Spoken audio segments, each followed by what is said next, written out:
Welcome to Coach's Tape by Baseball Authority. Today, we're breaking down the most improbable play of the postseason, a baseball getting stuck in the outfield wall during the World Series, and how it changed everything for the Blue Jays and Dodgers.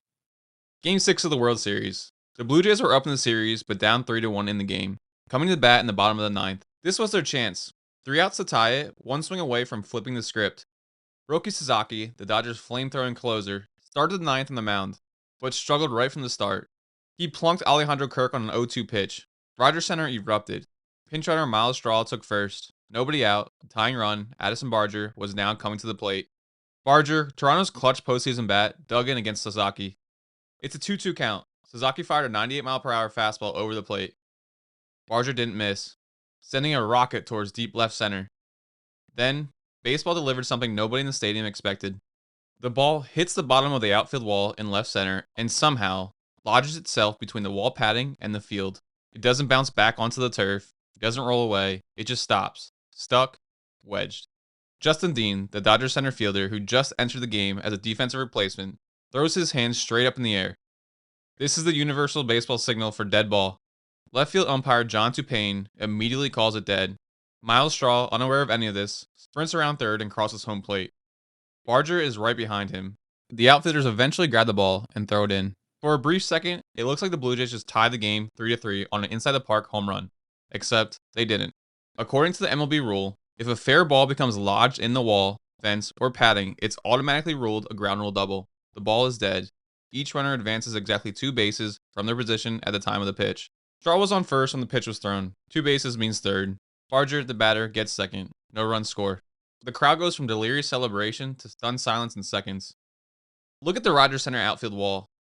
See that gap between the orange warning track turf and the dark blue padding? That's maybe an inch. The padding sits flush with the field surface by design. Barger's line drive hit the perfect angle, low enough to strike where the padding meets the turf, with enough velocity to wedge itself into that small gap. Dalton Varsho said it perfectly. Not here in Toronto. Not with that wall. It's so hard. So it's quite impressive that the ball got stuck there. Rogers Center wall was renovated in 2023. This padding design is specifically engineered to protect players while maintaining a consistent outfield dimension. The Rogers Center ground rule number 4 covers this scenario. It states explicitly, fair balls lodging into the fence padding equals 2 bases. The ground rule exists because of this wall design. The rule was applied exactly as written. But here's where it gets airtight, at the MLB rulebook level that's been updated in recent years. The rulebook states, a ball is lodged if the natural trajectory of the flight of the ball is interrupted long enough to affect further play. How easily a fielder might be able to retrieve it should not be a factor into the decision.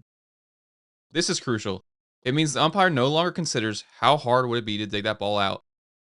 Those factors are now irrelevant. What's the only thing that matters is whether the ball's natural flight path was interrupted. Barger's line drive was traveling to left center. It was headed for the gap, possibly a double or triple bouncing off the wall.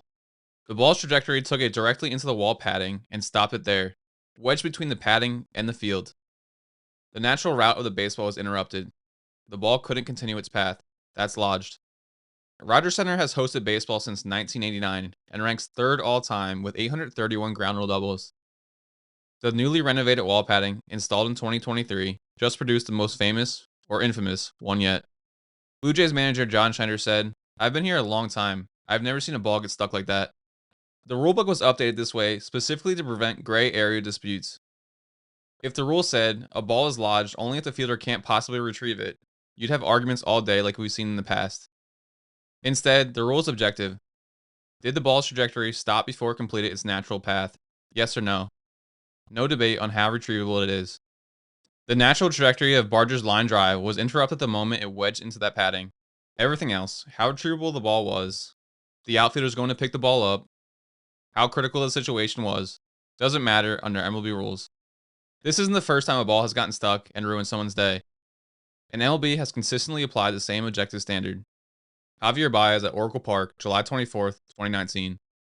Javier Baez drives a ball to right field that lodges under the wall. Austin Slater initially raises his arms to signal dead ball, but then changes his mind and tries to play it anyway. Baez ends up on third base. The umpires confer and send Baez back to second base, ruling the ball was lodged. Cubs manager Joe Maddon challenges the call, thinking Baez should get third since Slater played the ball. Replay confirms in New York the ball was lodged, and Slater's decision to play it is irrelevant. This is the perfect precedent for Barger's play. Another example, Ramon Liriano at Minute Maid Park, July 23rd, 2019. Top of the 11th inning, A's vs Astros, tied 3-3. Ramon Liriano lines a double down the left field line. It looks like both runners score. Astros left fielder Josh Reddick plays the ball, which is stuck along the wall. The umpires initially make no call, allowing both runs to score. Astros manager AJ Hinch challenges, arguing the ball was lodged. Replay overturns the on-field ruling. The ball was lodged, and the replay official explicitly states Reddick's actions were irrelevant when determining if the ball was lodged. Both the Baez play in San Francisco and the Liriano play in Houston confirm the same objective standard and will be applied to Barger's World Series hit. The natural trajectory of the ball must be interrupted. How easily the fielder might retrieve the ball does not factor into the decision. The fielder's actions, whether they signal, play the ball, or hesitate, are irrelevant to the lodged ball ruling. What happened next was the most chaotic 2 pitches in World Series history. So the Blue Jays have runners on second and third with nobody out in the bottom of the 9th, trailing 3-1. Still a great situation. All they need is a fly ball to score 1 run and bring the go-ahead run to the plate. Dave Roberts isn't messing around. He calls for Tyler Glasnow, who was scheduled to start Game 7 if necessary. Glasnow had made only 1 relief appearance since 2018. This would be his first career save. He'd be pitching on 0 rest with Game 7 tomorrow. But Roberts needs 3 outs right now, and Glasnow is his best option. I felt Roki wasn't as sharp, and we needed some swings and misses, and Glasnow was the guy, Roberts said. Clement led the postseason with 27 hits. He's patient, he makes contact. He's exactly who you want up in this situation. Glasnow throws a 98-mile-per-hour fastball high and outside the zone. Clement swings to the first pitch and pops it up. Andres Gimenez is next up. He's the 9th hitter in the lineup. George Springer, the veteran World Series MVP, is on deck. Glasnow throws a curveball for ball 1. Then he throws a sinker. Gimenez swings. He makes contact off the end of the bat. The ball bloops towards left field. Kike Hernandez playing shallow and left, charges hard. Strahl holds at third. Thinking Hernandez might not get there, Barger, standing on second base, takes a few more steps towards third, thinking the ball might drop. Hernandez makes the running catch. Barger tries to scramble back to second base. Hernandez makes a throw on the run that bounces once to Miguel Rojas covering second base. Rojas catches it, holds the bag, and tumbles over in celebration. This is a base running disaster. Barger admitted afterward, I was pretty surprised he got to it. Off the bat, I thought it was going to go over the shortstop's head. I didn't think it was going to travel that far. It was kind of a bad read. This was the first ever 7-4 double play to end a postseason game in MLB history. Left fielder to second baseman.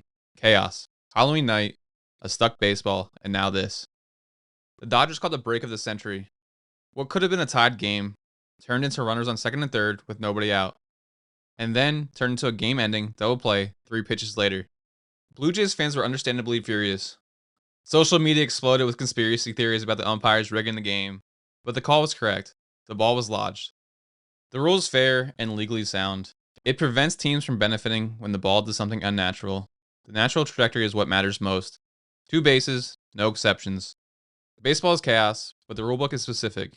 When a ball wedges itself into wall padding on Halloween night and saves the defending World Series champions from elimination, it feels unfair, it feels random. But when you look at the language, when the natural trajectory is interrupted and the ballpark's ground rules explicitly cover it, the rule is clear, objective, and unarguable. That's baseball, that's Coach's Tape. If you enjoyed this breakdown, smash that like and subscribe button, and grab some Baseball Authority gear at baseballauthority.com. We'll see you next time, and hopefully with fewer stuck baseballs in Game 7.